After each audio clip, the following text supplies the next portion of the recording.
Hello Millwall fans, Paul Eiffel here. It's time for Chat with Chaps.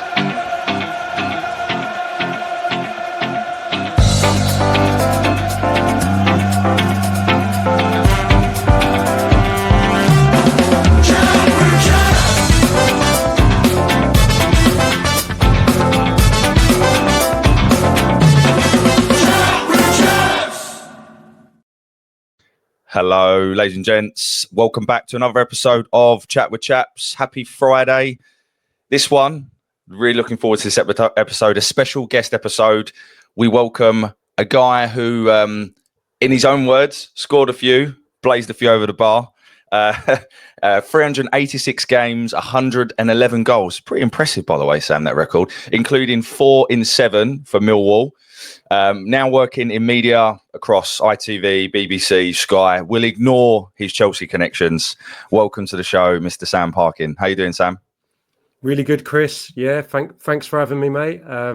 Quiet week in the life of Millwall. Haven't got Scooby what we're going to talk about this morning, but hopefully I'll be well placed, well positioned to give some of my own thoughts, I suppose, on the current situation. I'm sure you've been busy. No, mate, definitely. It's never a dull week, but this one feels particularly busy. So, Sam, I'm going to jump straight in and ask you the question that I think everyone listening to this wants to know. Was you ever close to signing for us? Oh, well, it's one of many regrets, I would probably say. I'm not someone that goes into that you shouldn't have regrets. I've got hundreds in terms of my football career and outside of football as well. I was probably a bit pig-headed when I was 19 during that loan spell, when I got a little bit of a niggly injury, and Mark McGee, as it was after that period of uncertainty with Keith Stevens when I first went there, and McCleary, wasn't it, his assistant, and then we had Steve Gritt and Ray, the brilliant Ray Harford, sadly no longer with us, but he gave him my debut, those two guys, so that was a brilliant experience. And then obviously latterly it was Mark McGee, if you remember that madness, but quite well stocked for strikers. I found myself out of the team, and 19-year-old at Chelsea, and probably thought at that age I was going to go on and play for England multiple times. Unfortunately, it didn't happen, but I probably I wouldn't say too big for my boots, because I always thought I was a good lad and conducted myself in the right way, but I probably felt I should have been playing more, and I got a little bit irked by that. And I probably felt at the time it was better to go and play regularly where there wasn't Chopper and Sadlier and Moody kind of in midway, who were all more, much more established than me at the time. So I went back to Chelsea. It was my decision at the time, probably, me and the agent, and ended up going to Wickham, and then latterly Oldham that season, and ironically played at the Den on the last day of the season when Millwall lifted the trophy. So that was very, very bittersweet for me. Nice to see my good mate Reedy smash from the top corner. But what a goal that was! Yeah, but it was a pretty sickening feeling for me that day, given that I probably should have been there. So with hindsight, I should have stuck about. I should have done the season, even though I had that brilliant cut run with Wickham as well that year, which was an incredible experience as well. So I wouldn't have, felt some of those emotions that I felt that season during that cut run. But yeah, I probably should have stuck around for the season, got myself a title winner, maybe been a bit of a bit part player, and then who knows, possibly would have signed there. So no, there was never really the opportunity to come then. However, around about 2008, it probably would have been. It was during the troubles at Luton when they were obviously getting relegated, and circumstantially they wanted to move me on. And I remember there being strong links to Luton, and I think it was probably to go in and replace Gary Alexander, who I think had moved on around that time anyway. It was Kenny Japhet. And I remember him coming to pre-season game, and there was strong links, and I scored in the game, but unfortunately got a head injury, and it was like very early on pre-season. It was against Bedford or someone. So obviously I went off to hospital to get stitched up. So Kenny got to see me play for about 10 minutes. And then I remember seeing him at the next home game, pre-season game at Kenilworth Road, obviously there to watch me. And I knew all this because I'm thinking, I need to get to Millwall if there's an opportunity. I think we were League 2 at the time at Luton. Millwall was obviously League 1, aspirations to get promoted back in London. Obviously, I would have been leaving Luton, at a period when they needed me off the wage books. I wasn't really featuring for Mick Harford. I'd lost my way in essence, and I think everyone at Luton would agree with that because of the injuries and what have you. And then I went and had a terrible game. I just felt I probably wasn't the player I was by then. Let's get that right. But I obviously wanted it bad as well. You know, I was thinking that just ticks so many boxes for me. Were you like late 20s at that point, Sam? I would have been 27, 28. So in your prime, like in terms of age, you know. Probably not in shape or mentally because of the injuries. I've missed 2 years pretty much. But I remember going to see Mick and saying, in essence, is the Millwall deal happening? Can I go? Basically, said, like, in no uncertain terms, there's no offer, basically.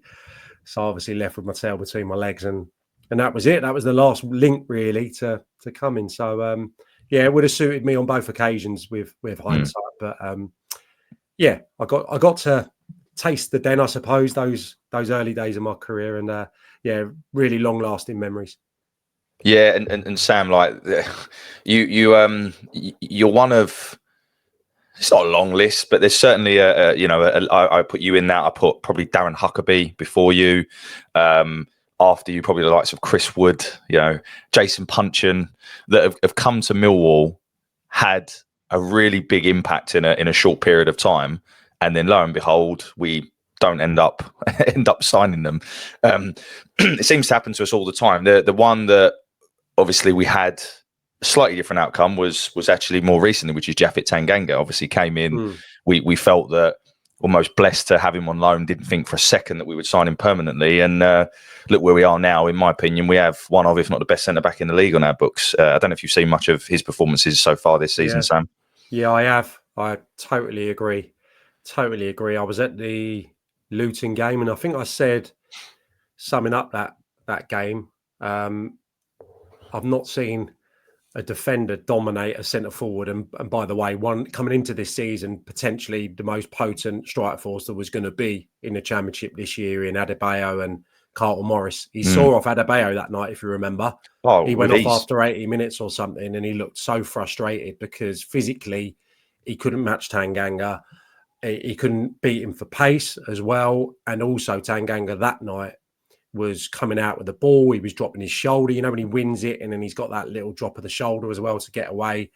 I've seen him maybe live twice. Maybe I did the Argyle game as well at home, which I thought hugely flattered them, actually. I thought Millwall were good for probably 2 or 3 goal margin on that night. And again, he was incredible. So I think we're looking at a case of a player coming out of a big club, probably needed a bit of time. Maybe you need a bit of time as a defender. That's probably a bit different to maybe some other positions, maybe to get that game understanding. But he looks like to have all the ingredients to go back into the Premier League. So I would echo that. I think you need to enjoy him for this season. I don't want to say for the next month, but enjoy him for the season. And I'm sure he's going to go and play at the top level at some stage again. Yeah, I mean, look, I'd like to think there could be a chance that would be with us, but I think given what we'll now move on to, the uncertainty now at the club, I won't lie, I'm a little bit worried about the rest of the season. I'm not going to lie. I've always claimed to. Sorry, I should say I've always. I'm not going to defend the fact I was a Neil Harris fan in terms of what he brought to the club from a management perspective, and given the news this week that we learned.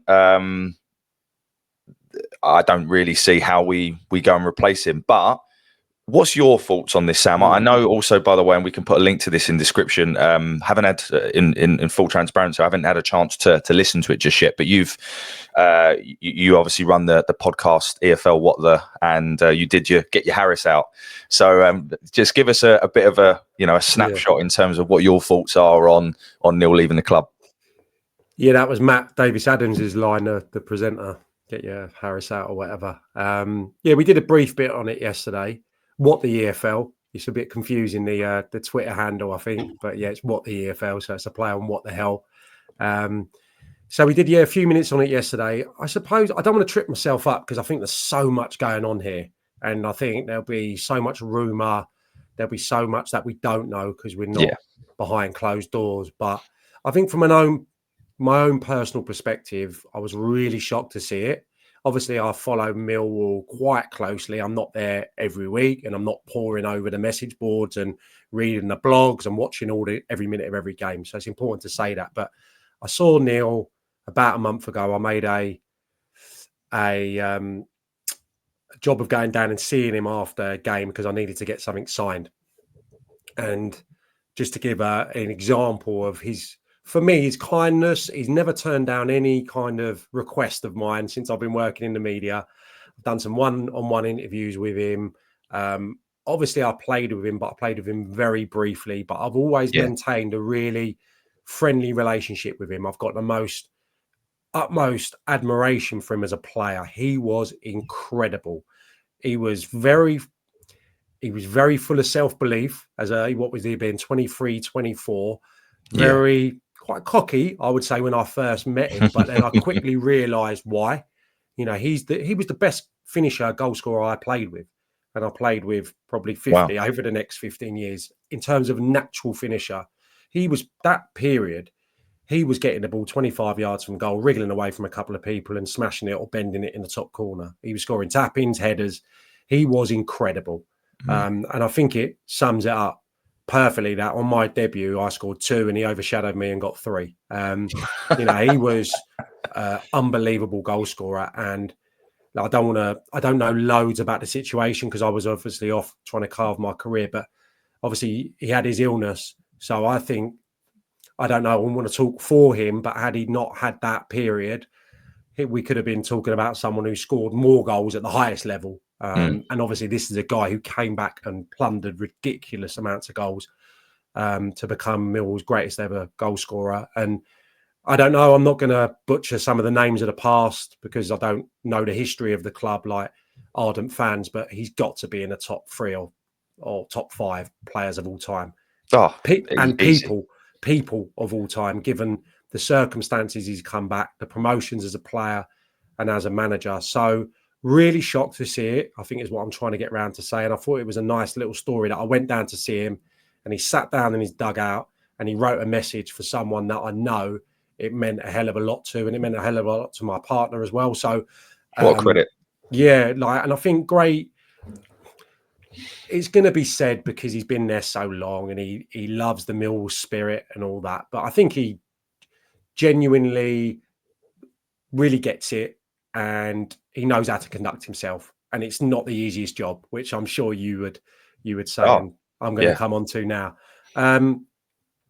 So I think in terms of the situation, I obviously think that he will obviously regret the terminology that he used at the weekend. But I think now the dust has settled in the midweek or whenever it was, the bigger picture is that it just doesn't feel like he's been aligned with obviously the changes that have been made at the club in recent times. And you'll know because you'll have poured over his interviews from the summer and subsequently at the start of the season. I think it was after the Watford game, he spoke about the lack of depth in the squad.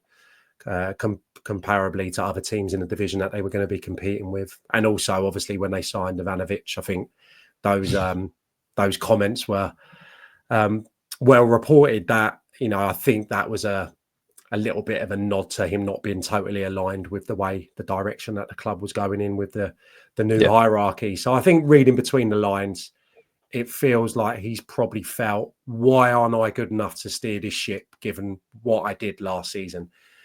And I think the club is in a tricky position now because they probably didn't ultimately anticipate this happening. They probably thought that not so soon. They probably had they thought that till the summer, right? Yeah, they thought that Neil, given that they'd started this season, and let's get it right, in unbelievable fashion. No one would have felt they'd have been beating Burnley and Leeds in back-to-back games.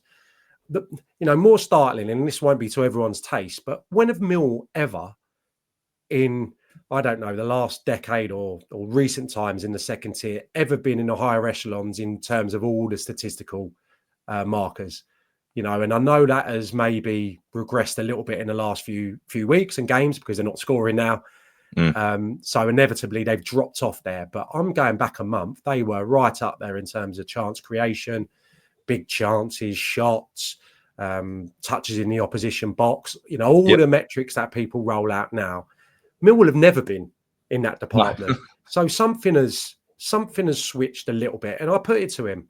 I didn't put it to him with a microphone under his nose, but we had a little chat about it, and he's incredibly realistic because he knows the fans, he knows what he has to do at Millwall to not all of a sudden try and reinvent the wheel. He knows that. Nobody knows that more than him, and I would be kidding everyone that's listening now if I was saying that Neil is all of a sudden going to become Russell Martin.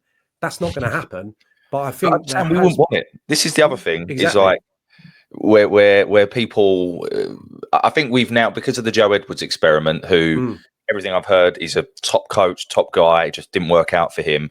We midway through a season, and with the players we have at the club, and this is no disrespect to them because they're great players, they're great guys. I'm sure you know a lot of them.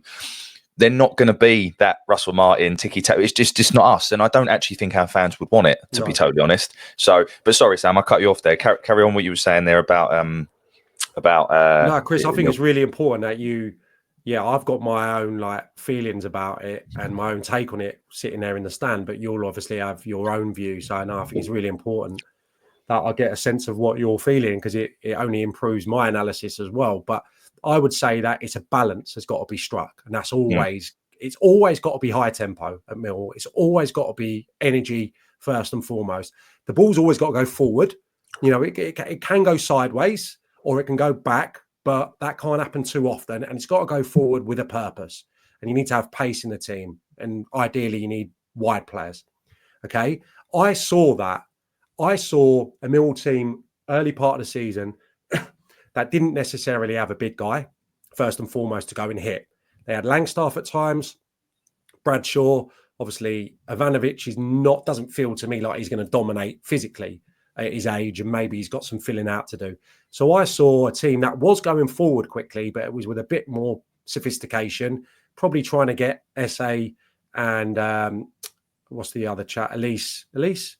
Aziz. Aziz, sorry. Yep. Aziz, sorry. Yeah. On the other side, the couple of games I saw, trying to get them in, running in on goal, maybe diagonals over the top, but, you know, passing with a little bit more quality rather than the percentage balls that maybe we've seen from Millwall over time. And also, when teams drop off, maybe anticipating that, then I saw Denor, for example, Saville, being able to take it from times. Not going to happen all the time because, again, the Millwall fans don't want that. And it's a difficult job if you haven't got the players with the makeup to play that way. And we'll probably come on to that today. And I don't think that Millwall necessarily are there yet. No. And that probably was why the Joe Edwards experiment didn't work. But I saw that, you know, early part of the season. I said that to Neil and he said, yeah. And he didn't like jump on me and say, yeah, bang on, Sam, I'm trying to do this and trying to do that. He said, you know, yeah, to a point. You know, you've still got to have the Millwallness or whatever he articulates it as running through the makeup of the team, the DNA of the team.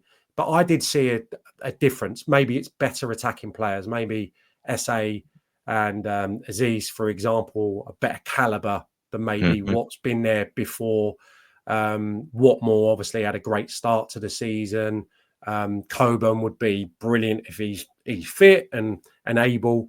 So that was my take on the current team and the start to the season. Obviously, that's plateaued somewhat. And I think, you know, for the kind of reasons I've already stated, Neil's probably felt I can probably have a little bit of deviation away from what the plan's always been, which is I'm the manager, I assign the players with a bit of help from elsewhere. I think he probably needed a little bit of give and take, a little bit of small steps in a different direction rather than maybe all the power being given to people away from the dugout, if that makes sense. So Neil has probably just felt undervalued, maybe. I don't know, given how good he was the back end of last season and how good the start of this season was. And of course, I think it was the Oxford game, wasn't it, where there was a few boos. That's when it started. Yeah. And a bit of discontent. And that's probably pushed him to this decision. So I think there's a lot of things going on. And also, he's got to look at his long-term future as a manager. And if it's not going to be at Millwall, and this must be really difficult for him, because I thought about this a little bit this morning. you would think in a lovely, idealistic world, Neil could set it up beautifully for the next manager to come in with Millwall safe from relegation this season. Maybe have a tilt at the playoffs, some players maybe ready to sell on, some players improving, and a new manager comes in and tries to introduce maybe a slightly different brand of football. But he's got to look after himself. Football is a brutal business, and there will be a lot of Millwall fans that will be really sorry to see him go, and a lot of Millwall fans that will remember the amazing times, but there will also be some that will just think, on to the next one. And that's football. So he's got to look after himself, because he'll want to be a manager for another 20 years knowing him.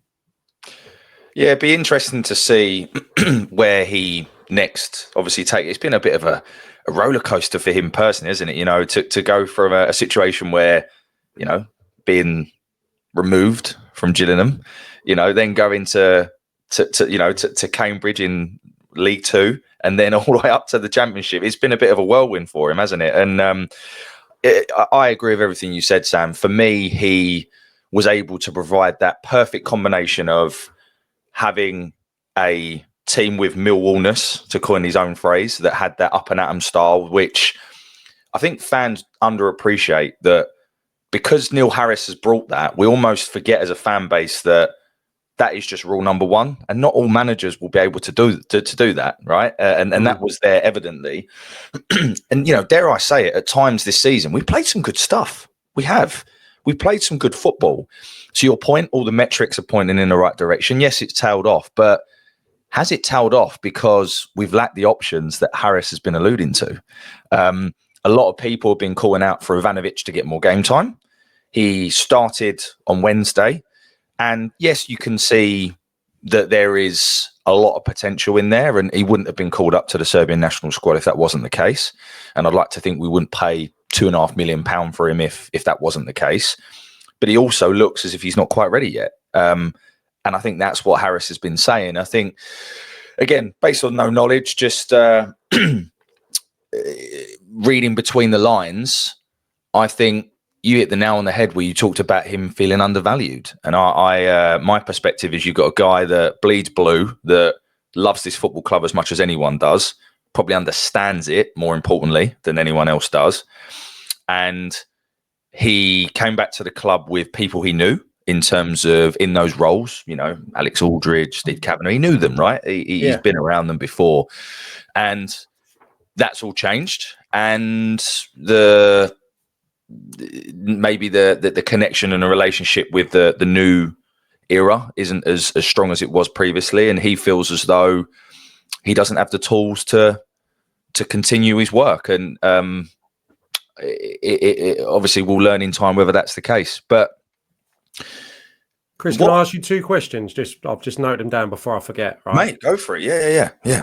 Was I seeing things at the start of this season, or did you notice a slight difference in the approach of the team in terms of not being maybe as direct as back to front? And also, I know the possession would still be right at the bottom in comparison to the other teams in the division, but did you notice maybe the odd time where it would be played into midfield, or the odd time they'd look for that run from one of the wide players? And also, just to get a bigger idea of the picture, what did Gary Rowett not do to that team? Because I think Gary Rowett, and I speak to Gary a little bit, obviously covering games at the moment, and Gary speaks so highly about his time at Millwall, and he actually felt, and I hope I'm not talking for him here, but that it was quite an easy fit, because I think Gary is quite good at setting up teams, and to have that robustness. To be honest, I think he's one of the best at doing that. And I know with Fleming, he tried to add that little sprinkling, but he was just never, ever quite able to win the supporters round, or maybe make them attack-minded enough. Is that fair? What was your take on that? And what did the start of this season look like? I suppose, given what my opinion is. Yeah, so to answer the first question about the style of play, I think yes is the answer. I felt that we were still direct, but it wasn't necessarily long percentage balls into the channels. It was, we're going to get the ball forward quickly. And I'm sure if there was a stat, which is how quickly do teams get the ball forward, I'm sure there is somewhere, we would be right at the top echelons of that. And then the other thing as well that we were really good at is winning possession high up the pitch. So Neil Harris, he come out and he said this in one of his interviews, and I really latched onto this comment. I think it's such a good way of phrasing, especially in modern day football with the likes of Russell Martin, where you look to have 70% possession. Yes, you had all the, he said something along the lines of, yes, they had all the possession, but we controlled where they had it.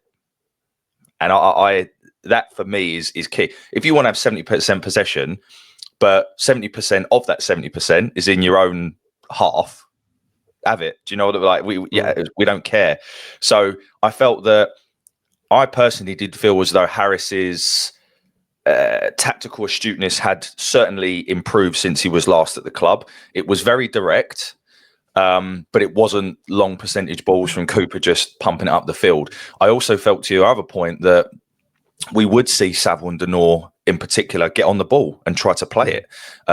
We gave Romain a bit of a license to go and roam, and a lot of fans were like, why is he not playing in the 10? Why is he on the right? Well, he is on the right. But if you watch and actually was to do a heat map, he spends most of his time in the 10. And actually that's quite clever because it makes him more difficult to mark. So you see Saville dropping in at left back, and then Joe Bryan would push on. So there was like these patterns of play that I felt were pretty good. So yes, I don't think you were seeing things, Sam. I think we had developed a better style of play. And is that Harris being a better tactician? Is that better players just being available? It's probably a bit of both. But yeah, I think he had evolved. And then to answer the question on Gary, I've been trying, by the way, for ages to get Gary on this show. So if you do know him, I'll mention it to him next time. Please mention it to him, because for me, I think Gary did a really good job, and I've said it openly on here. The reason that I think people didn't connect as to answer your question, what didn't he do? I think it was build the connection with the fans, and he never. We are probably the best and worst fans in the world, right? We know that, and we're a passionate bunch. And he never leveraged that. And the home form, at times, Millwall, you said it earlier, we want to see up and at 'em, aggressive, quick wingers, and he never used that. Away from home, if you want to be your very pragmatic approach, fine, because actually he had a lot of success away from home with that style, but he just never gave us anything at home games to really be excited about. And he just seemed to, I don't know, you tell me, but my perception with Gary is that kind of what you see is what you get. He comes in, good manager, good guy, but then when the job's done, he hasn't really got an interest in building that rapport and that connection. And I never expected him to be Neil Harris, because he's not, right? He's not a Millwall legend. But I think that's the one thing that, if I was ever to advise Gary on what he could have done, it would be leverage the Den a bit more, and maybe connect with the fans a little bit more. But that's my point of view. What do you think, Sam? It's surprising because I, just speaking to him briefly about it, and I actually enjoyed it, and I think he relished the way of life down there in South London, and the support and all the intricacies of it. I think he really enjoyed that. So, and I think he's really glad that he had that experience. So, it was just interesting because it just feels like it was really close to being. Well, it was something that. Yeah, you were, so of close course, to the playoffs, Blackburn right? game. Yeah, that Blackburn game. And just feels like now that we're in that same position again, having had the Joe Edwards, and I know Joe as well, and I was really disappointed that didn't work out. Another really lovely man who I got a lot of time for. So I hope that it goes well for him now, obviously at Coventry with Frank Lampard, who you'd have seen at the weekend. But it's just mad that we're in that position again. And I think that Gary ticks so many boxes probably for what you need in a Millwall manager. And he just couldn't quite find it consistently enough, or get fully all the fans on board. It's just bizarre we're in that position again. I just before I forget, like, I suppose Neil probably didn't want to feel like he was a bit of a stopgap. And I kind of said that a few moments ago. And if, change that maybe is being made at the club and the change of model and maybe the change of long-term planning. Yep. If it could have been done a little bit more slowly and Neil was just given this season to get on with it a little bit more, to have a little bit more of a lead on recruitment. And then maybe the owners can say, when there comes a point, tactically, we don't think you're quite good enough. Or, we need to, that's their prerogative. And I'm sure Neil, if he didn't agree with it, would have probably had a beef with it, but he could have shown this season that he could, as I led to believe, watching them early part of the season, there was some difference in their performances. So that's just one thing I wanted to say. If they think that tactically they want to go a different way, that's their prerogative. But I just think that Neil probably felt he didn't want to be a stopgap. One other thing I just thought of while we were talking, Johnny Jackson, the Wimbledon manager, a good friend of mine, I'm sure he wouldn't mind me saying, but he did, I think, the Leeds game or the Burnley game radio covered it. And we had a little bit of a chat going into it. And I said what I thought, what to look out for. This is what I've seen, Millwall, blah, blah. And he just come away and he went, my goodness me, the organisation of Millwall without the ball, the intensity. And his Wimbledon team is set up brilliantly. Can't remember if it was the Burnley or the Leeds game, one of those anyway. He just said it was one of the defensive masterclasses that he'd seen of recent times. Mm-hmm. In the Championship. He said they were unbelievable without the ball. So for all the beautiful football that you want, they are keeping, teams with incredibly vast budgets in comparison to very few chances in those games. And there's still something, Wimbledon are very good. If you, just for a second, League Two, albeit Wimbledon without the ball, that's their real strength. And you can get success. I think they're 7th at the moment, but, Millwall were getting, pretty good results and relative success given the players at his disposal. I agree. And I there isn't a stat that basically says who is the best defensive team in the league. There are some things that you can look at that would allude to it. But my belief is we are the best defensive. Obviously, you can look at it and go, right, okay, well, we haven't conceded the least goals Burnley have, but you get my point in the terms of to the structure, which, as you said, to have teams like Leeds, like Burnley come to the Den. Sam, no one has scored more than a goal against us since September. More than one goal.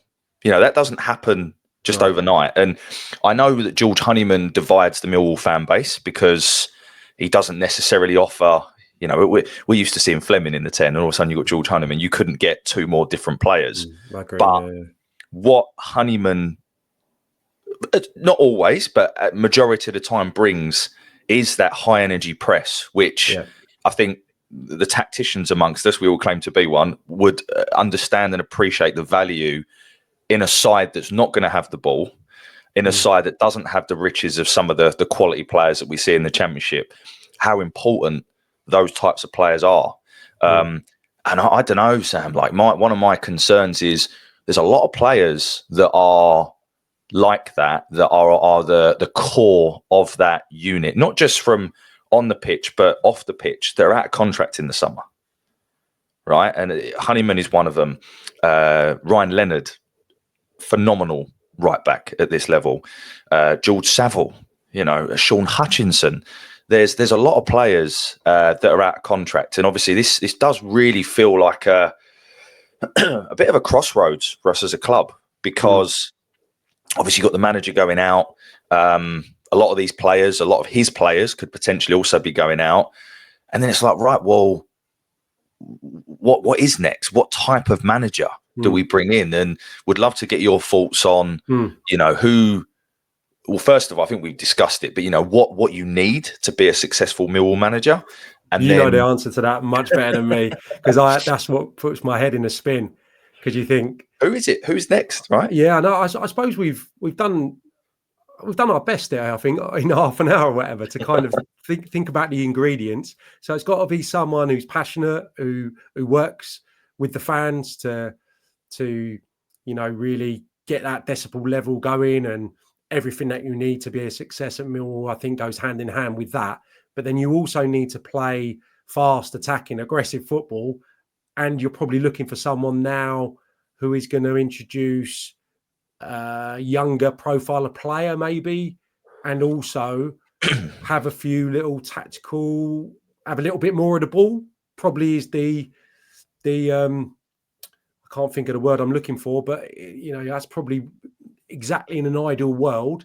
A little bit more of the ball, a little bit more control at times in games, a little bit more tactical flexibility. I think would probably be a fair argument in comparison to what Sam, can I ask you a question on that? Why do you think part of the brief would be to have a little bit more of the ball? Why do you think that'd be part of it? Because I agree with you, by the way. But why do you think the board or whoever is writing said brief of the new manager would demand a more progressive style and more of the ball? I think, let me just think out loud here. I think every time I watch Millwall, I don't know how sustainable it is. And people would probably say we got really close that year. We lost in the playoffs under Rowett. Luton have been able to do it, getting promoted, playing quiet, back to front, physical football. Burnley got up and stayed up for many a year, playing 4-4-2. Incredibly organised under Sean Dyche, ironically. So it has been done, I suppose, but we're probably talking about different budgets with Burnley. We're probably talking about, well, obviously, enormous money when they got into the Premier League. We're talking about, I don't know if Luton was a bit of a one-off, given what's happening this season. Good recruitment, I would say, with Luton. Amazing recruitment. That's the big thing there. Yeah, and brilliantly stable owners who were there when I was there, during that horrendous time. Brilliant people, prudent, going to invest strategically. New stadium takes precedent, all those things. So that's probably why they're suffering a little bit now. I think it's probably for financial gain in long term. I don't know. I'm not a businessman, but that's probably part of it to get more of an interest. I know you'll get. It seems to be every time I'm at Millwall, you've got a big cluster of German supporters or Scandinavian supporters or what have you. There seems to be, I think, because it's quite iconic, isn't it? Quite central. Obviously, Millwall, just a quick skip on the overground to come over from. We're the closest to London Bridge, Sam, and the closest to Jose Mourinho's house. So, exactly. We're good enough for him. I think that's part of it. So it's long-term strategy, isn't it? I suppose. What was my other point going to be? My other point was going to be, so it's, a more attractive product, isn't it? It's probably more sustainable if you ever made the leap into the Premier League. It's probably more sustainable to stay there if you are going to have a model maybe running through the club from the youngsters to the first team. That's going to be in line with getting more bums on seats and getting more revenue. And what I see a lot of Millwall, and this is going back to the point about Luton getting promoted, playing the way that they did. And listen, I think they've got different tactical intricacies, and I think they evolved a bit in the Premier League. But I think Millwall so often are, and this is maybe going to be sounding quite contradictory, but I don't know how sustainable it is to go 1-0 up in games.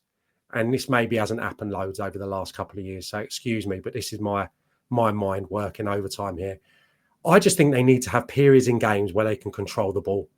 I don't think that they can start ferociously, get a goal ahead or possibly 2 goals to the good, right? In an unbelievable 20 minutes where the fans are up and the place is hell for the opposition. 1, it's difficult to maintain that tempo.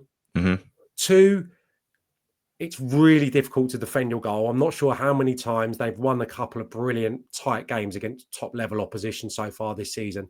I don't know if that format gets you into the playoffs. And also, it's hard for the fans to stay up like that. I think, when Luton got into the Premier League, I was thinking the fans have got to be on the opposition. They got to make it like horrendous for Liverpool. Set pieces, aggression. It's not really sustainable when you're playing against the better teams because they'll find a way. So I just think when I watch Millwall, and the fans have told me over the last year that Denor's the one. He's the one that can get it and pop it about. And I think he's a decent player. I think he's a bit of a hybrid. I think he likes to tackle as well. Gets about the pitch. He's added that to his game for sure this year. Yeah, I don't think he's maybe the answer, and he needs complemented around him. So I just think okay, let's take Tottenham the other night. Get a couple of goals up against Chelsea. Right. Now keep the ball. Keep the ball. Fullbacks don't fly forward. Whatever it is, that you need to have a few more strands to your bow. And that's what I always think watching Millwall. And if they want to change over time, and this is where my head gets so fuzzy because I know it's so difficult. If they need to change, then that has to be part of it. I think you need better footballers in the important areas of the pitch who can handle the ball a little bit more to afford you the opportunity to play a little bit more patiently. And I think you're spot on, by the way. Agree with everything you said. And I think the only thing I would probably add is, and this was, I guess, is part of your attractive product building for the future. But I think my belief is the model that we're trying to, utilize now is to become a better selling club. And I mean that in the best way possible in terms of Romain Esse. I reckon he's probably going to go next month, unfortunately. But he's going to go to the very top. And hopefully we can get some good money for him. And I guess it's more likely that those types of players that will demand the big fees are going to be worth more money playing a more attractive style of play is my hunch, because in games where you don't have much of the ball, you don't allow them to show that, right, and to show their talents. And for a long time, we were not a one-man team, but we looked to Jed Wallace to go and win games for us. And then he moved on, and then it was Ian Fleming. And now I think that Neil Harris has built a more rounded team. But to your point, how sustainable is it to have 30% possession every single game? And you touched on something when you were talking, I think it was to Mr. Bloom, obviously you enjoy a lot of the shows that you do. Score predictions, we'll link to it in this one. But I remember you saying, it was why I messaged you actually. It was something along the lines of that kind of the mental element of spending so much of the game without the ball. And would love just to get your insight on that as a player. What is that like if you go into games knowing every single game pretty much you're going to have 2/3 of your time chasing for it as opposed to having it? Maybe I was fortunate that I didn't play in too many teams that were like that. There is one period that I probably referred back to when I was at Northampton, and we played probably a similar setup to maybe Millwall under Gary Rowett, for example, that kind of 3-5-2 with three really dominant central defenders that were brilliant in both boxes. And I think it can be really taxing. Away from home, it's really tricky to, I suppose, mould the right formation and setup and game plan. At home, it's a little bit easier. Don't ask me why, but I just think it's a little bit easier maybe with the fans to have that real will to defend your box and what have you. But I think that, my limited experience, I think that says a lot about the characters there, a lot about the individuals, the strength of people like Jake Cooper and Hutchinson over such a long period of time, George Saville, the real core of that Millwall team, that they are so comfortable without the ball. It takes a lot of organisation. I'm sure Adam Barrett and David Livermore for two are very hot on that. And yeah, absolutely. I think that's a skill set, a collective that gets overlooked quite often.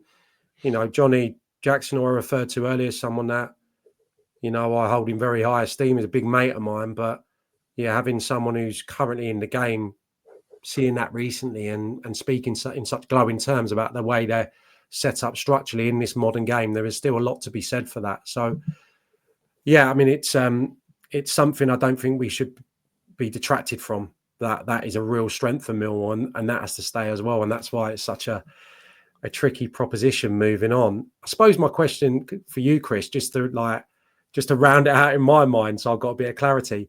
What is it exactly you want from this manager and this team? Because people from the outside would look and say, some really good cup wins in the last few years, some really brilliant finishes in the Championship, consolidation. What do you want the team to look like? I suppose, is it is it sustainable? Is it a reality that you could get promoted in their current guys, or does there have to be a bit of a sea change in terms of the style? Yeah, and this is where I struggle, Sam, because I liked a lot of what we were already doing. This, being completely honest, we've already talked about, we had a side that as fans we could identify with on the pitch. Neil Harris had brought that, because it definitely dwindled a bit under Gary, with the greatest respect, and under Joe. He glued everything back together, on and off the pitch. And as Millwall fans, and it goes into the DNA, I suppose, of why we support the club and what we're all about as a fan base. But we look forward to going down the Den on Saturdays, right? And that is for a lot of people, myself included, that's a highlight of our week, right? So give us a product that we can identify with and we enjoy watching. And it doesn't have to be ticky-tacky football. In actual fact, we don't really want that. We just want the ball forward and direct. So where I struggle, Sam, is a lot of what I would want to see, we were getting under Neil. And my opinion, it'd be good to get your take on this, is the Championship this season is probably the weakest it's been for a few years. I don't really think there's a standout team in it. There is a couple good ones, and I think the top four is probably, unless anything goes pear-shaped, is probably already written. But I think that there was a real chance of us getting in the playoffs if we'd have believed in what Neil was trying to do. And when I say we, I'm probably talking to the board here, and a little bit more recruitment. I think it could have been possible under Neil. Maybe they didn't believe that. I look at if we were to, in January, have kept everything going in the same way, and Coburn had come back fit, and we'd have signed another centre forward that was ready here and now, or a 10, and maybe we brought in another defender just to give when Cooper and Tanganga are out, a little bit more depth there. Why couldn't we have got in the playoffs? And that's where I struggle in terms of, I didn't think there was much wrong with what we were getting. But to answer your question, in terms of now knowing that is no more, I want someone that provides a Millwall style team. They have to understand that, which is super important. You have to understand what. I mean, we think Millwall's a unique club. You tell me, but in terms of what is required to have as a DNA on the pitch, I think that's important. Yes, I think we'd love a little bit more of the ball, but to be honest, that's secondary for me. But I get the sustainability element. A good cut run, to your point, is something that we always look for. And I don't think, as a Millwall fan, I want a manager that comes out and pumps his chest and does all that thing at the end with the crowd. I don't think we want any of that. But we do want someone that identifies with us. And I think that's probably the bit where Gary, even though he enjoyed his time, I don't think he got quite right. So that's what I want. The question is how on earth do you get that? And how do you get that midway through a season? I'll ask you one more question. Was Edwards the wrong fit? And did he try and implement too much too soon? Was that the biggest issue there? From what I saw on the pitch, I can't obviously talk to, what his sessions were like and whatever. And actually, I've had the pleasure of speaking to a few of the players, and they all speak very highly of him. Yeah, good guy, really good guy. Yeah, really nice guy, super coach. They all said his sessions were fantastic. And by the way, I expect to see Coventry do this now with him and Frank there, but we'll see. But it felt that he was trying to. Yes, he was trying to. He was probably just trying to fulfill the brief he was given, Sam. Excuse me. He was probably just trying to fulfill the brief, which is play that more progressive style, like go out and have more of the ball. But in doing that, he didn't have the players that were either able to either implement that or to do it for long enough periods in the game. Yeah. What we were finding is, I remember we played Middlesbrough under Joe, and I'm not exaggerating when I say this. For 20, 30 minutes, it's probably the best I've ever seen us play. Seriously, ever. Some of the football. But it's 20, 30 minutes. And that was the problem. We couldn't sustain it. The players didn't have... Not that they weren't fit enough, but it's a different type of fitness. There's I feel like we have a group of players, to your point, the characters we have, there's a mental fitness in terms of they can do that 70% of the time, defend, sit back, but trying to get up and down the pitch with the ball, it just wasn't us. So that was my take on Joe. But then who is out there, Sam? And I'd love to get your perspective on who's available. I'll mention some names just so that you've got a few to talk to. But some of the names we've been linked with, right? So you've got Mark Robins has been someone we've been linked with. I quite like the idea of that. How would he feel coming into a club where he's a coach, not a manager? That would be a question I would have.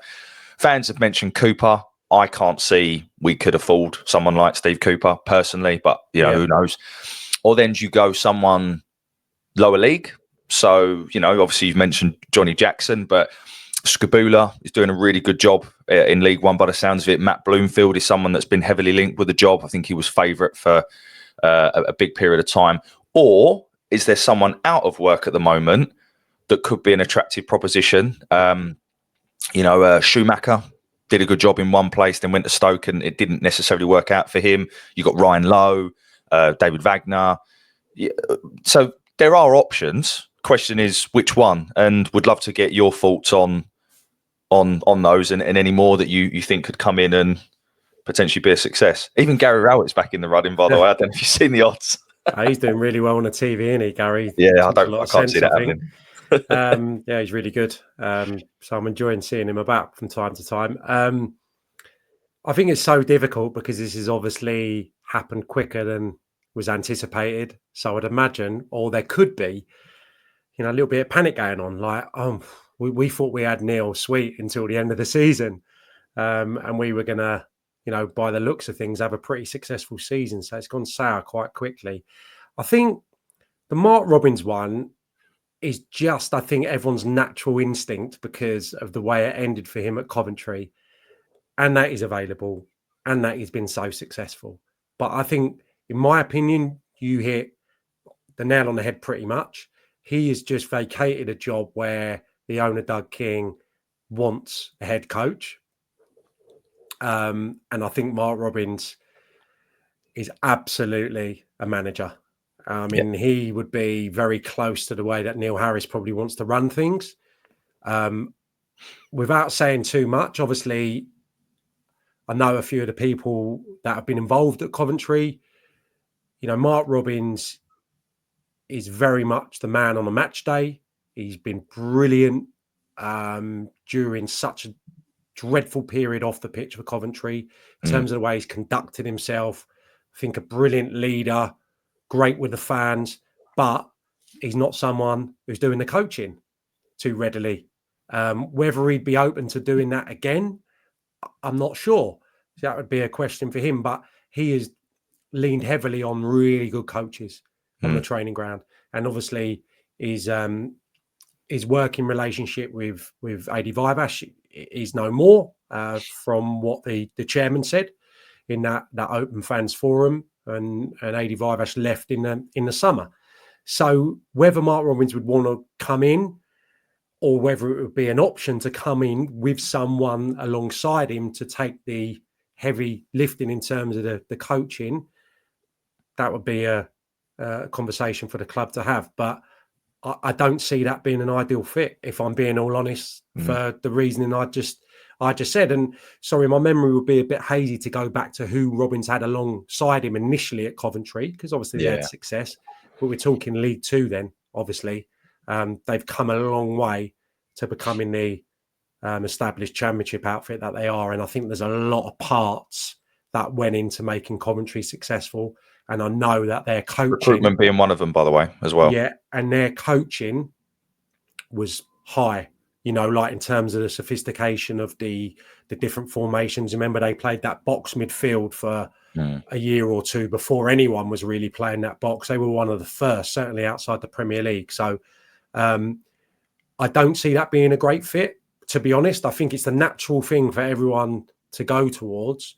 But considering he was answering to the chairman, and I think Dean Austin is in charge of the recruitment at Coventry, it feels like they got the parts in similar positions at Millwall at the moment. And by the way, Sam, just on that point, if I don't know, hypothetically, 2 weeks later, Mark Robins comes to Millwall, knowing that what you just shared, and obviously I kind of knew the setup at Coventry myself, is why on earth would you give power is probably the wrong word, but the control that Mark would obviously want to come to Millwall to Mark, but not to Neil. And that would be something that I personally would have an issue with, because as I've already said, I think Neil, given a little bit more, could have done more. I think that's a really valid point. And I would, if I was, I don't know, in charge of a team, let's say, or whatever level, and I had Mark and Neil there, whose signature am I going to get? It's a toss of a coin, isn't it, really? I don't think you could say that Mark Robins, despite Coventry's brilliant season, getting to the playoff final or whatever, and FA Cup semi-final, well, they were amazing last year.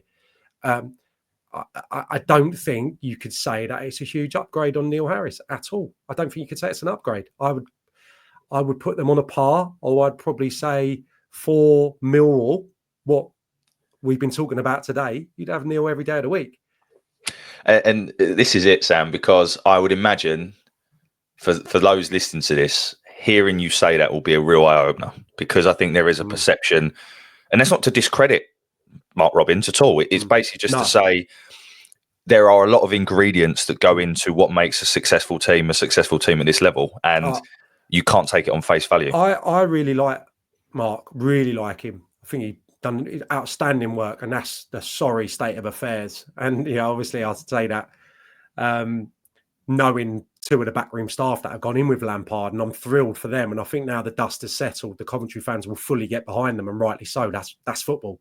But yeah, Mark Robins has been harshly treated there, whether he got the parts that he needed to move on from obviously losing his coaching staff in the summer. And he's lost a lot of that spine of his team as well. So I think he's been let down a little bit in terms of the recruitment, and also probably not getting the right staff alongside him. But, football management, I think, is not just about the one guy anymore, is it? It's really important how they motivate and how they obviously have the final say. But, without naming names, my mates that are managers now, I know how much they dote on their staff. So-and-so at various clubs have appointed someone new, and they've come in and changed their outlook on various aspects. If someone's strong defensively setting up a team, or really good at putting on the sessions or the set pieces, I think the game, to get that extra percent, has changed so much since, I retired 10 years ago. So in a roundabout way, I'm just saying that I'm not sure Mark Robins coming in by himself, and maybe, I don't know if he'd take on some of the current Millwall staff. I don't know if that would be a good fit for what the ownership are looking to do. Some of the other names, I suppose Bloomfield's really interesting, just because it would be a rather really eye-catching appointment, in the same kind of mould as Joe Edwards, if you're talking about the age of the guys. Joe was obviously a young player at Chelsea, but been coaching for a number of years. Matty Bloomfield's obviously a legend at Wickham. I know him not particularly well. And what I noticed he's incredibly meticulous, intelligent, driven, ambitious. Very high level of coach, Sam. He just done his UEFA Pro license with Sean Dyche and I think Leighton Baines, and so he's obviously got a high coaching caliber. 100. He's really impressive character. I think conducts himself amazingly well. He lives in over near Lowestoft, I think. Felixstowe Way, not Lowestoft, sorry. So the outskirts of Ipswich, and obviously that he's commuted that, give or take. I'm sure he's got a little place or stays over, but I think it's like, I've spoken to him on the podcast a few times, 4 or 5 o'clock in the morning starts to get into Wickham towards the tail end of his playing career. Obviously the coaching role at Colchester came up, and then now he's found himself back at Wickham after Ainsworth left. So he's got a real determination. And what I've seen from Wickham, and I haven't seen them recently, granted, but I've done a lot of reading up this season to see what's lying behind their success. But I saw a team that was really set in the Ainsworth kind of style and non-negotiables and the way of playing. And he's tried to change that. And initially, I saw them live a couple of times, and I was just thinking, he's trying to change the style, yet it's just in the muscle memory of the lads to play as Gareth Ainsworth always had, which was obviously very direct. Not to everyone's taste, a bit of running the old clock down, percentage football, probably, a few of the dark arts, let's say. And I saw a team that was so well versed in that were being encouraged to play a little bit more, and they were just lost. It would almost go into the midfield player, and then it would be, how do we get it into the front line? How do we get it into the final third? And it would break down. Now, I think with some brilliant signings, I think they have. I read a thing the other day which says that he recognised that he had too many youngsters, too many old boys. So he's just gone for players approaching their prime, 25, 26, and he's loaded the squad with that in the summer. I think the names they've been able to get there and the squad and the team he's been able to build is really impressive. And what I'm seeing is a team now that can go bop, bop, bop and play a little bit, but also they've got the front players where they can go a little bit into them and they'll get hold of it for the team and they can play a little bit more direct. So I think there was a game at Wigan recently where I read it was like a new Wickham, but very much in the Gareth Ainsworth style. That victory, horrible away. Ain't going to be a nice game tonight, lads. Roll the sleeves up, fight, be a bit more direct. And they won 1-0. So I think you're seeing a variety, seeing someone who Wickham to Millwall, and I'm not hugely advocating this because I'd feel really sorry for Wickham if they were to lose Bloomfield at this juncture. I think Mill's incredibly unique in a different way. Wickham's incredibly unique. And I think Wickham stems from, and given that I had a really small portion of my career at both, but Wickham 30 years ago were non-league, Martin O'Neill, underdogs, that mentality, even the ground, you go there, it's in that sleepy, lovely little corner of Buckinghamshire, one of the most picturesque grounds. It still, for some reason, feels a bit non-leaguey when you go in. The players' bar used to be, in essence, a pub down the side. The fans mingle with the players. They have to have that underdog tag. Irrelevant of Matt trying to change, I think, the philosophy, probably, if I'm allowed to say that awful word just once today, trying to change it slowly. I think he speaks about you've got to be the right character. You've got to have the fight. You've got to basically probably not have all the luxuries that some of the clubs have, even at that level. There'll be some big clubs in League One where you'll be treated to, probably a better lunch and better travel and better training ground. And I think Wickham will have improved all that, but still it's about underdog spirit and a lot of what Gareth Ainsworth provided over a long period of time. So I think in a roundabout way, I'm trying to say right now, he'd be a really interesting choice, but it might just be a bit too early. And I think going from those tranquil fields of Buckinghamshire to the volatile nature of the Den, it's only a decision that he'd be able to make, but it's an intriguing one. And I don't think there's any doubt that he's going to go on and become a really great manager. I'll just touch on one of the others. I really like Schumacher. I've worked with Schumacher quite a lot. I like his teams. Loves attacking football. It's a bit kind of we'll outscore you. Played some really nice stuff. Again, quite, I would say, different in terms of his tactical setup. Quite unique in the way that his team played. Kind of, I think it was a 3-4-3 off the top of my head. Kind of shape that he played. Quite consistent with it. But likes attacking football. Likes it fast. Wouldn't be averse to being a bit more direct. Good character. Good character. I think, Scousers and Cockneys probably don't always get on, but in football terms, there's not much love lost between, the club I cover quite a lot and Liverpool. They've had a staunch rivalry over the years and like what. But I think, I got some really dear Scouse mates and there's a lot of similarities as well. I think, like hard. A lot of rivalries come from similarities, let's be honest. Yeah, hard graft. Similar backgrounds. And I think Schumacher's a good type, in my experience. Don't know him brilliantly, but in my experience, really good guy. And he's walked into a terribly tricky job at Stoke which is one of them that you just can't turn down. Like, he's from Liverpool. He's probably going to go and earn, and I'm just throwing it out there, 3, 4, 5 times what he was earning at Argyle an hour from his front door. I mean, and it's probably going to, for someone who played similar level to me, that's life-changing money, isn't it? Yeah. And the sad thing about it is some of these managers don't get back in or don't get given another opportunity. And you all want to work, you want to be fulfilled, despite having a few extra quid in the bank. So, yeah, I'd see him out of the other ones. I've seen Sean Derry on the list, actually, and I've got a lot of time for Sean. I know he had a brief... Oh, really? Seen him on the list low down. Oh. Obviously, he's Gary O'Neill's assistant. Gary O'Neill, by the way, Gary O'Neill, he would be... Obviously, he's still in a job now, and we could never afford him. But I believe Gary's a Millwall fan. I've heard he is. He would be God, what an appointment that would be. But that obviously that's not going to happen in a month for Sundays. Yeah, I think you have to be realistic, and I think that Steve Cooper's been mentioned as well. That falls into that category. What's your thoughts on? Yeah, do you think Steve is a viable? No, I don't. I just think I don't move in those circles for one.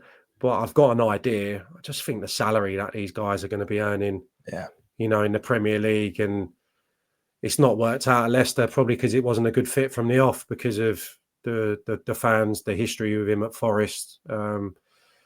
It's quite a tricky fan base to appease, I think, Leicester at the moment, because their sights are set so high because of the recent history where they've had incredible times. So I think he was on to a bit of a hiding to nothing there. Felt it. I was at the first game of the season against Spurs, and I felt it, even though they played really well that night. So, yeah, I don't see that one being viable. I think you have to be realistic about the type of salary that these guys can attain. So Schumacher, obviously, him and Lowy are big mates, I'm led to believe. Obviously, worked together. Ryan Lowe. I think Ryan deserves an opportunity. Ryan Lowe, absolutely.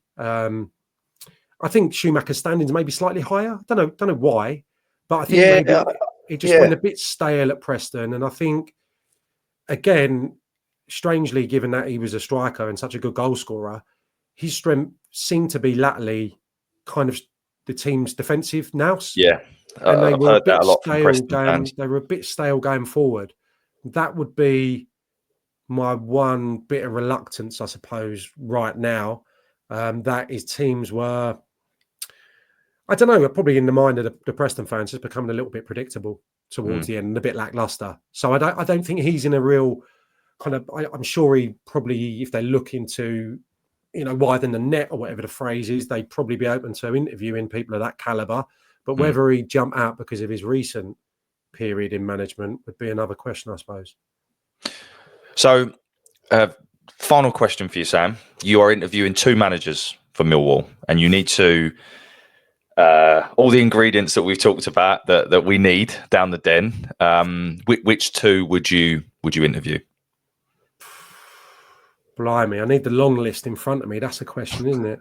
Well, you mentioned Sean Derry there as well. So I just like Sean. I like the cut of Sean's jib. Do you know what I mean? He's tough, no nonsense.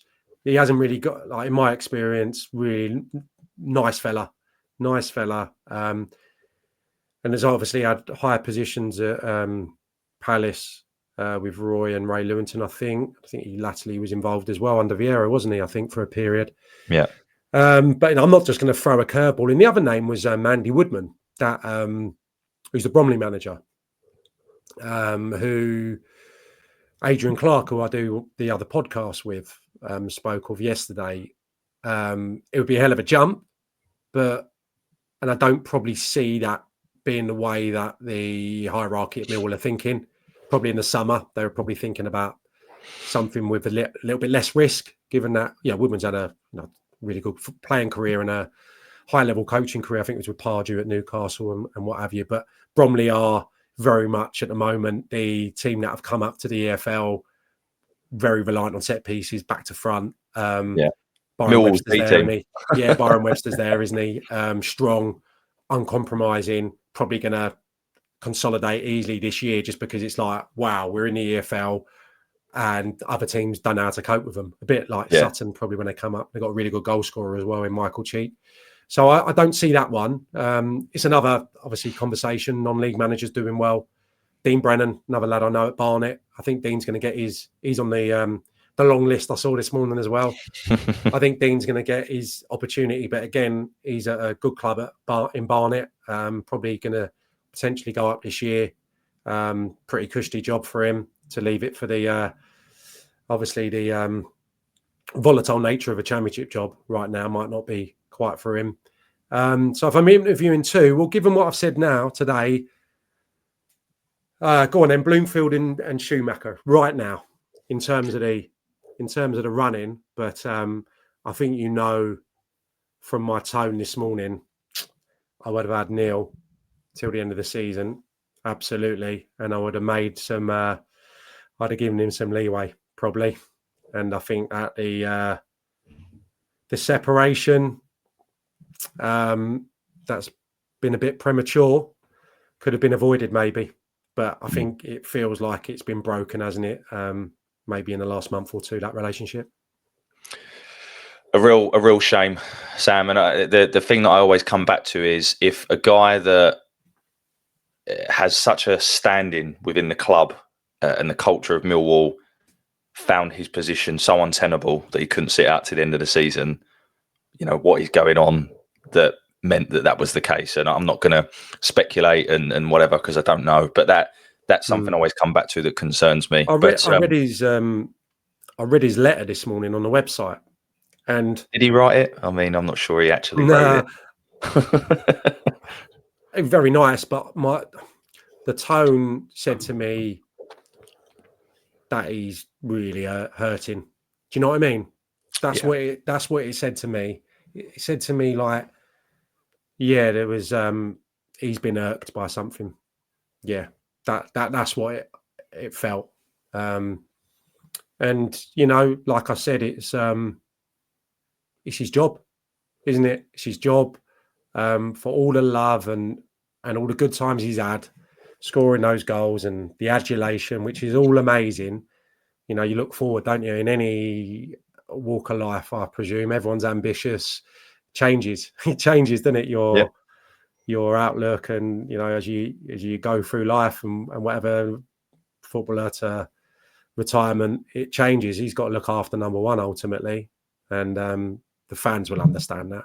The fans will understand that, and hopefully, he'll always be welcome back. He should be. But he should be. Yeah, I mean, he's absolute legend, a legend at the club. The one true legend in my lifetime as a Millwall fan. Yeah, but I would agree. But there we go, Sam. Thank you so much for coming on this morning. I feel like I could talk to you for about 3 hours. Your knowledge of Millwall and just the game is phenomenal. So thank you, mate. Just before we close out, for those listening, just where can we want to hear more from you?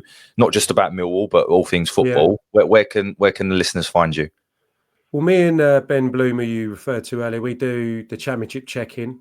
We try and get that out on a Monday, which is a bit of a review of the weekend. We do little sections, good fun, pick out kind of my favourite moment or team event from the weekend, go through the best goals, the teams that are struggling. We'll do a little kind of we're worried about section. And then we look ahead to the games as well with a little prediction show, just a bit of fun, but get our teeth into the weekends upcoming. So that's a prediction show we do as well. That normally comes out on a Thursday, sometimes alters because of the schedule. If it's a 3-game week, we sometimes just record on a Thursday and knock them both out then. And then What the EFL, that comes out on a Thursday. So that's more of a Championship League 1, League 2 podcast. So they're the two podcasts I'm actively involved in. Championship Check-In you get on Benjamin Bloom's YouTube page invariably. But you can get them both on Apple Podcasts and wherever you get your podcasts. And other bits. Obviously, I do a lot of the EFL stuff. So the new Sky thing's been brilliant. I'm absolutely loving it. To be honest, I think like all of us lads that come out of the game, it's not easy. You got to find your own way. And it's been a long journey, but I'm kind of doing now some of the stuff I set out to do 10 years ago, which is just incredible. Just loving it. So covering a lot of the EFL, a lot of the Championship, League One and League Two, co-coms, and I think I'm next doing Luton Derby next Friday. So that's, again, to be doing Friday night games for Sky, live games is just fulfilling what has been a long-term ambition for me. So it's been a great season so far. Amazing, mate. Well, listen, you speak so well and so knowledgeable about so much. If you can go into this level of depth of Millwall, it just shows you your knowledge. So no wonder you've got these opportunities, because you're doing a cracking job, mate. Chris, so thanks for having on. I really enjoyed it, and I feel like I know a lot more about Millwall, because the most important thing, one of the most important things, is listening to the people that go and watch them every week, because I only know so much. Sitting there for 90 minutes, maybe once a month or so. So it's great for me to get a better rounded picture of it, and to answer a lot of the questions that spin around my head about Millwall so frequently. Well, it's just my point of view. Who know, other fans might disagree, but because I was there such a long time ago, so briefly. I've got an understanding, but it's quite a limited understanding. I'm not from that neck of the woods. I'm from, obviously, South London, but Southwest London. So I don't want to speak for the supporters, but it's just interesting getting into the psyche of really what it is to follow the club, and what exactly the ultimate Millwall team manager combination looks like, because I've got an idea and it's probably not aligned with the majority of the punters.